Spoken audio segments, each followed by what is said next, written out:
योजना थी। अभी हम भजन गा रहे थे, घोर अंधेरा था, राहें उलझी थी। क्या था उस टाइम कि पृथ्वी पे एक घोर अंधेरा था और राहें उलझी थी। ऐसी राहें थी कि लोग जो थे परमेश्वर को छोड़ के और तमाम बातों को मानते थे। और अंधेरा ये था कि हर एक इंसान क्या था, पाप में था। ये प्रभु यीशु मसीह का जन्म वैसे ही नहीं हुआ है।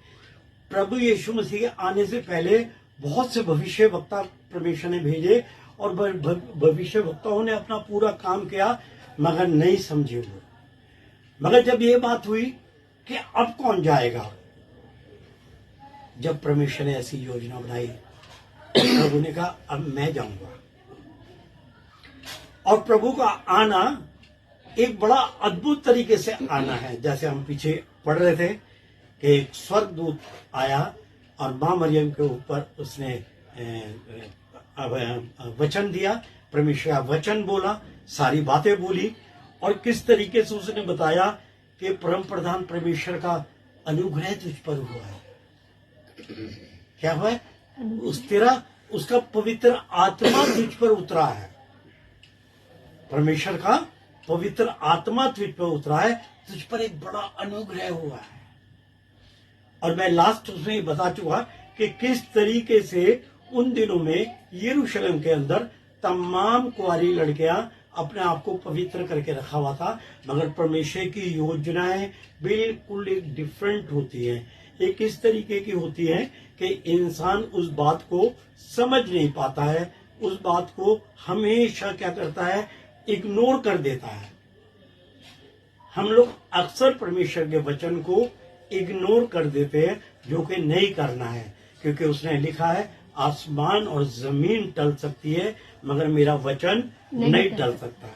हमें इस बात का बड़ा ध्यान रखना है। हमें इस बात पे अपने आप को रोक के रखना है कि दिनों में जब यहूदा के बेतलेहम में यीशु का जन्म हुआ तो देखो पूर्व से एक ज्योतिषी यरूशलेम में आकर पूछने लगे। ये ज्योतिषी जो है ये पूर्व से चलते और क्या कर चले हैं, और ये मजूसी वहां जाकर उस देश में पूछ रहे हैं कि ये राजा जो पैदा होने वाला था, ये राजा जो इसका जन्म होने वाला था, वो कहाँ है। इस बात को हम बड़ी बार चर्चेस में सुन चुके हैं, खुदावन के खादिमों से सुन चुके हैं कि ये इस तरीके से जाके यहूदा में और तमाम चीजों का वर्णन कर रहे हैं, इन तमाम चीजों को पूछ रहे हैं। जी सुनिए, आगे पढ़ेंगे 3 से। कहाँ से है ये? 3 से नहीं, कौन सा चैप्टर? मती 2। मती 2 का 3। मती 2 का 2 से पढ़ लेंगे। अच्छा ठीक है, पहले से पढ़ देती हूँ मैं। चलिए। हेरोदेस राजा के दिनों में जब यहूदिया के बैतलहम में यीशु का जन्म हुआ तो देखो पूर्व से कई ज्योतिषी यरूशलेम में आकर पूछने लगे कि यहूदियों का राजा जिसका जन्म हुआ है कहाँ है, क्योंकि हमने पूर्व में उसका तारा देखा है और उसको प्रणाम करने आए हैं। 3 से। ये सुनकर हेरोदेस राजा और उसके साथ सारा यरूशलेम घबरा गया और उसने लोगों के सब महायाजकों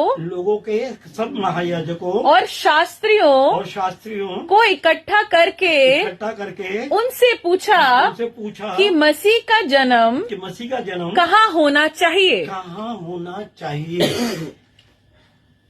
ये बात वहाँ के याजकों को, वहाँ के पंडितों को, वहाँ के शास्त्रियों को सबको पता था कि मसीह इस पृथ्वी पे, इस सृष्टि पर आने वाला है। हालेलुया। अब उनको कैसे पता चला, इस बात के बारे में हम देखेंगे बाइबल के अंदर। बाइबल हमें बताएगी कि उनको कैसे पता चला। ये तो प्रभु यीशु मसीह को जानते नहीं थे। ये लोग तो जितने भी थे शास्त्री थे, पंडित थे, जितने भी जानकार थे शास्त्रों के, ये तो प्रभु यीशु मसीह को जानते नहीं थे, मगर कैसे इनको पता चला कि मसीहा क्या है, जन्म लेने वाला है और उसका जन्म कहाँ होगा।